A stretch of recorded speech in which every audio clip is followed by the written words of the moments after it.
Today we're going to be looking at Assault on Black Reach. Now for many of you who are familiar with the tabletop game of Warhammer 40k, I'm sure that name's going to sound familiar. There is in fact a box set called Assault on Black Reach in which you get Space Marine armies and Orc armies, two small forces. And that box set is actually based off of this story. Or this story might be based off that box set. I'm not sure. Okay, now while going through Black Reach, hold on, my pizza's here. Hold on. That aside, out of all the books I've shown you so far, this is by far the smallest book. And in my future reviews I'm going to do soon after this, it is still going to be the shortest one.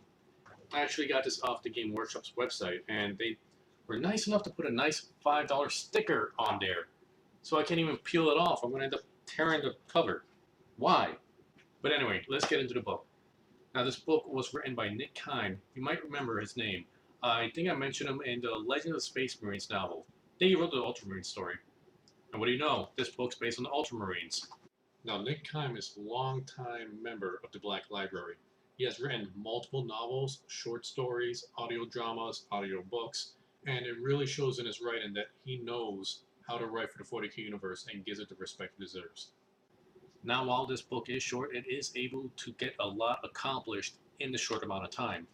I was very surprised at how much they was able to cram into these few pages. This is a pretty meaty read. Now, if you read other Ultramarines novels before, you'll notice that a lot of the same characters are appearing in this novel. Not just the big named special characters that are recorded in the lore, like Sicarius. Yeah. But if you read other novels before, but that'll just make it more familiar to you if you already read some of the Ultramarine novels. In fact, I believe this story happens before a lot of those other Ultramarine books. Maybe not all of them. I haven't read all of them. Can't say. Leave a comment if you know. But for those of you who are just getting into the Warhammer universe and want something to read, this is a pretty good start. Nothing fancy. It does get into some of the Space Marine lore, rather not so much the lore, but more about the mindset on the Space Marines. And there is a little bit of political stuff. If you know Sicarius. Yeah, I'm going with that. If you know Sicarius, you know that there's a little bit of political debate on who's going to be the next chapter master or who's in line or whatever. I didn't really care for that stuff, but it was kind of cool that they show a different side of the Space Marines as opposed to the we just kill stuff. Oh, sorry. Where was I? Oh yeah, Black Reach. Now let's just go straight to what I didn't really like about this book. Aside from the size, it's not that epic of a story.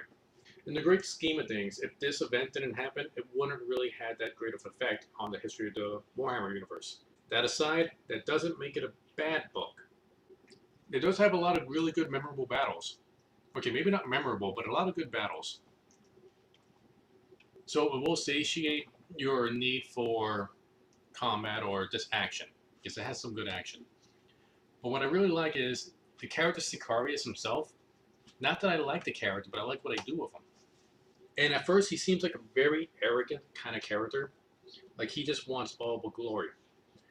And the book doesn't really go from his perspective. It goes from one of his sergeant's perspective and what his sergeant sees him as. And it starts off with Sicarius seeming very, very arrogant and glory hungry. But if you start paying close attention to what Sicarius is actually doing and what he says, there's actually a method to his madness. And when you think about it, it's not so much that he's glory hungry, but he's actually thinking of the chapter as a whole with his rash actions and his pretty much reckless attitude. Although it could be left up to debate on whether or not that's true. And I think it's that part in the book or story where it really shines. Is Sicarius an arrogant glory hog? Or is he just a mad fox that's trying to do something so epically awesome that it's going to help out his chapter in the long run, and he's using himself somewhat as a sacrificial lamb by becoming a glory hog? Or maybe I'm just reading too much into it.